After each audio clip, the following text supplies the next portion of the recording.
बिस्मिल्लाहिर्रहमानिर्रहीम अल्लाहुम्मा सल्ली अला मुहम्मदिन व अला आलि मुहम्मद। Welcome to the show. साहिबों, पाकिस्तान में हर तरफ अफरा तफरी तो आप देख रहे हैं। कराची में सिंध असम्बली के बाहर जिस अंदाज से लाठी चार्ज हो रहा है, ये जमहूरियत है। पंजाब में जो कुछ हो रहा है, कैसे गले दबाए जा रहे हैं, जमहूरियत है। और ख़ास करके मैं जिक्र करना चाहता हूँ, इमरान रियाज खान को दोबारा गिरफ्तार किया गया है। ये जमहूरियत है। देखिए, ये सहाफ़ियों के साथ जो सलूक कर रहे हैं ताकतवर हल्के, नून, पीपीपी, ये इससे हासिल जो करना चाहते हैं ना, वो हासिल नहीं होगा। ये ज़बान क्यों चुप कराना चाहते हैं? इसलिए कि कोई इनके राज फाश न कर दे। ये बहुत डेमागॉग, बहुत डिक्टेटर जहनीत के लोग हैं। जमहूरियत में तो सहाफ़त जो है, आज़ादी सहाफ़त, उसका एक बड़ा पिलर होता है। उसके बगैर तो जमहूरियत चल ही नहीं सकती, पनप ही नहीं सकती। ठीक है, ये तो हमको सब पता है। यहाँ कोई जमहूरियत नहीं है। ये सब ढकोसला है। जिसकी लाठी उसकी भैंस है। लेकिन उस पर भी तो कुछ कवानीन होते हैं, कुछ एहतराम होता है, कुछ इंसानियत होती है। देखिए, पहले ही उसको पकड़ के लेके गए इमरान रियाज को। वो जवान था, हट्टा कट्टा। उसको इतना प्रेशर दिया कि वो बूढ़ा लगने लगा। अब फिर दोबारा उसको पकड़ के लेके गए, झूठे मुकदमात में इन्वॉल्व करके। एक मुकदमा बनाया है कि एक ठेके का जो उसके भाई है उसने लिया, और उसके पास एक एक कागज उसका मौजूद है, एक एक कागज कि कितने पैसे में लिया और कितनी उसकी वर्थ थी। लेकिन उसको नज़रअंदाज कर रहे हैं, झूठा मुकदमा चलाएंगे। फिर उस पर अब ये लगा दिया कि जस्टिस फायज ईसा के मुतालिक तुमने बात की है। उसने कोई बात नहीं कही। उसने उलमा ने जो कही वो बात उसने पढ़ के सुनाई। अभी तो कुछ कहा ही नहीं है। और ये इनके हालात हैं कि झूठ बोलकर सच की गर्दन दबा दो। आप झूठ बोलकर सच को हरा पाएंगे? आप किस दुनिया में रहते हैं? ये तो आज तक नहीं हो पाया कि झूठ जो है वो सच की गर्दन दबा दे। वक्ती तौर से वो उसको दबा सकता है, लेकिन उसको ख़त्म नहीं कर सकता। अच्छा, आपको याद होगा कि अरशद शरीफ के साथ इन्होंने क्या जुल्म किया।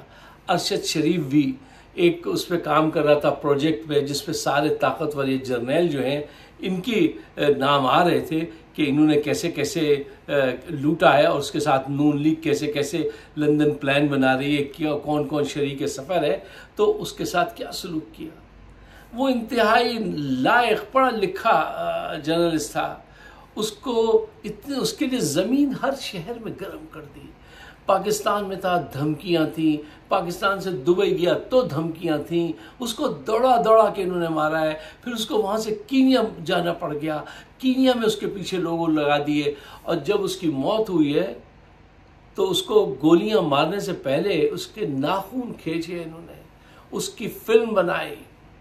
और एक साहब जो नून लीग के हैं, उन्होंने ये बात ऑन एयर कही थी कि जब मरियम हुंजा को ये फिल्म दिखाई गई तो इस जगह लाके रोक दिया गया। जब वो चीख रहा था तो उसने कहा, नहीं, पूरी चलाओ, मैं देखना चाहती हूँ ये कैसे चीखता है।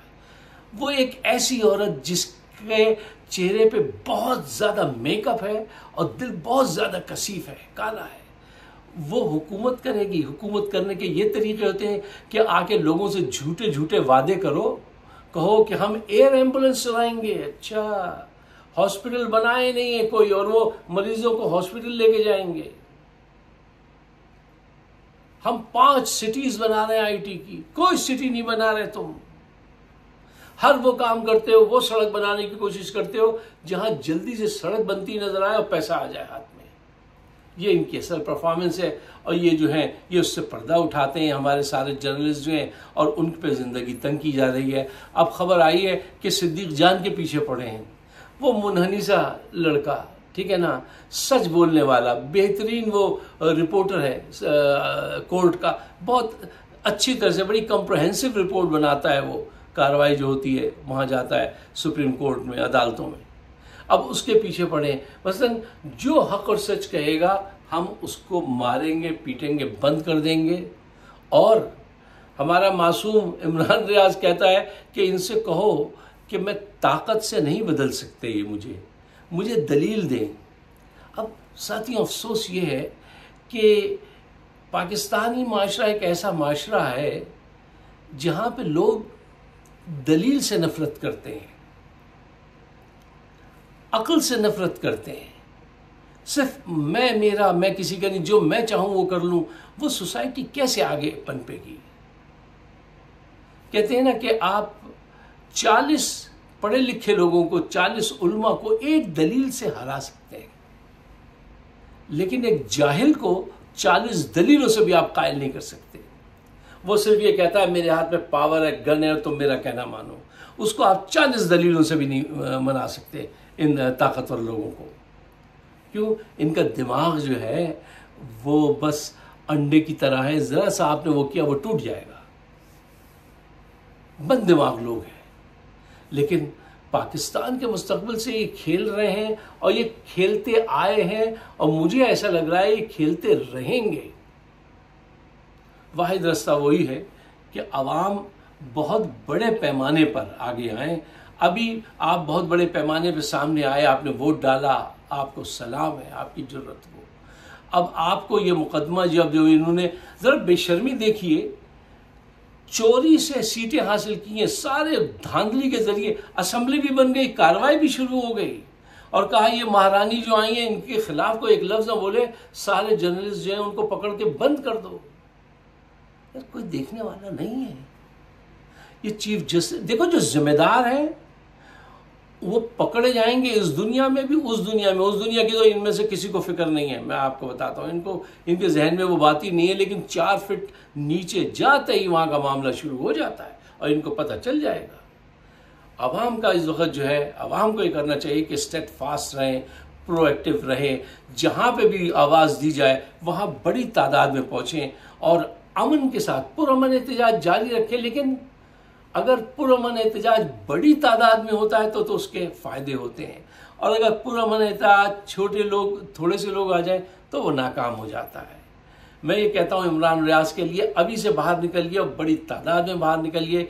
अगर ये सिद्दीक जान को पकड़ के ले जाते उसके लिए निकले, और जो दूसरे अच्छा बोलने वाले लोग हैं जो पाकिस्तान में बात करते हैं पाकिस्तान के हक में, उनके साथ आपको, हमको, सबको खड़ा होना चाहिए। अगर आप मेरी बात से एग्री करते हैं तो बराए मेहरबानी इसको अपने दोस्तों के साथ शेयर ज़रूर कीजिएगा। हमारा चैनल फाइक सिद्दीकी शो अगर आप सब्सक्राइब करें तो बड़ी नायत। शुक्रिया। खुदा हाफिज़।